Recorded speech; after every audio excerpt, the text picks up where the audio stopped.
and this whole discussion about how we save Puget Sound, Hood Canal. We have an example right out here, Lake Washington. And in the 50s, when I used to come over from Bremerton, there were signs up, you could not swim in Lake Washington.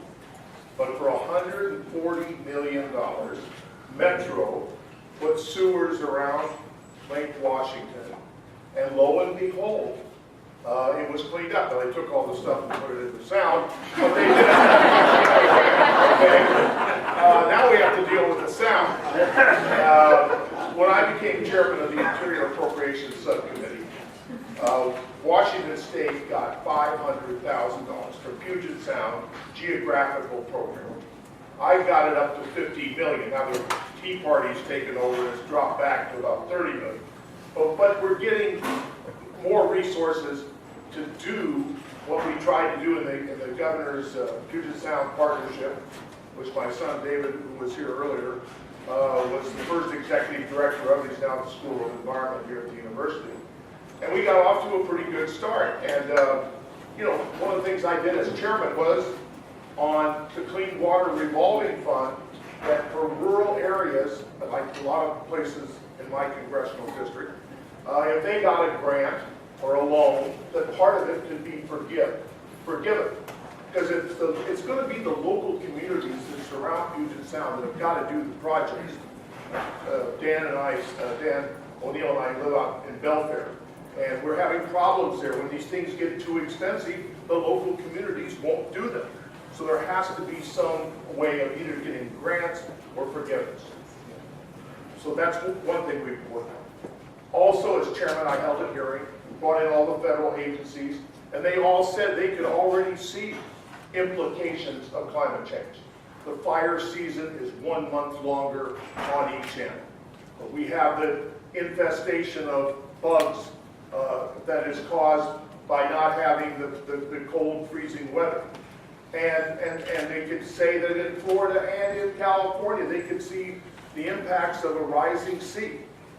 So the impacts are there. I created the Climate Change and Wildlife Adaptation Center at the U.S. Geological Survey. Now it's been expanded by the Obama administration, and we have centers around the country dealing with this important issue. How do we deal with the effect of climate change on wildlife?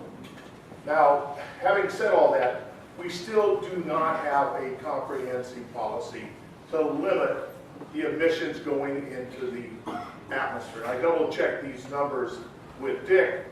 Gore had given me some numbers earlier in the day when he was here helping Jay Inslee.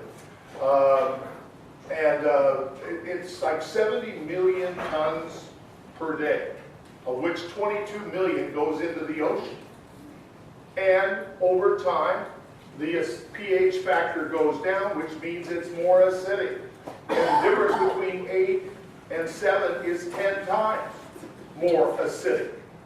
And that's why the larvae, or the shells on the oysters, are not holding up. And the pteropods, which my good friend Brian Baird has, are the food that the salmon eat. And now this is getting serious. The salmon aren't going to have any food. We're in big trouble.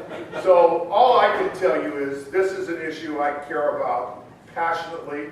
Every time I see Al Gore, he just says, you've got to do something about acidification. And just to be blunt, the federal response to this is pitiful. $6 million in NOAA's budget for acidification. That is pathetic on an issue of this magnitude.